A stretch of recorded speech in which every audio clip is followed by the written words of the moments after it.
Hello and welcome. I'm going to pull from the Angel Number Oracle deck for a quick message.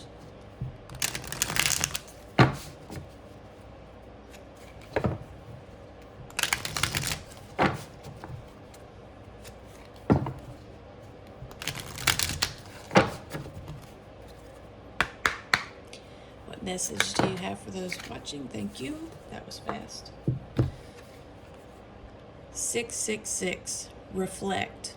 Love, affection, compassion, kindness, attention, self-love. Several unexpected developments will enter your life and impact how you feel. This is a chance to reevaluate your identity. You need a mental shift toward greater optimism, self-assurance, and trust. Put your faith in your gut and inner voice. Pay attention to your feelings and use them to help you become a better person. Stay blessed.